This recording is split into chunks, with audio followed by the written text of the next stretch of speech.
For much of the past 2 years, there's been no constituency for US intervention in Syria.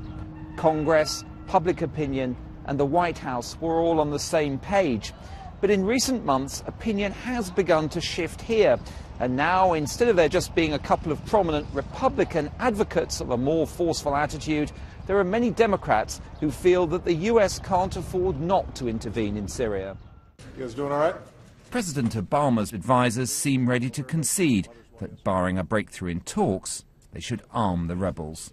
I think if we can put in place a process for vetting and trying to limit as much as possible the risk that those weapons would fall into the wrong hands, although you can't possibly be 100% certain of that, I think it's something that we should do in order to help tilt the balance in favor of the opposition.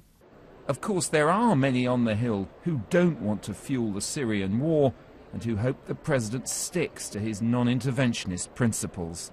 There's a legitimate reason on the part of President Obama to be quite cautious before he deploys American power in Syria. And the lessons of Iraq and Afghanistan, I think, are important to us. I mean, have we not learned anything about the limits of the use of military power as a means of getting a stable outcome?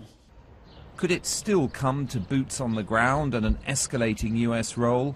Neither the Syrian opposition nor President Obama want that, but the most forceful advocate of intervention here argues it could still happen if chemical weapons are being snapped up by militant groups. That is one case where an international group, force, may, and I emphasize may, have to go in, depending on the circumstances, to secure these chemical stocks.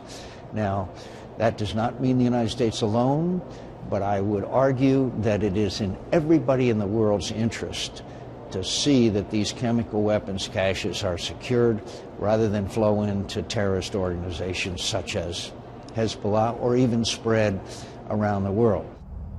The White House is still adamant that it won't put troops on the ground in Syria, but it is saying that if current peace talks fail, it's actively looking at arming the opposition and, under certain circumstances, conducting airstrikes. And that's a very distinct shift from its position of even a few months ago. If and when the US were to become engaged in that way, who knows where it would end.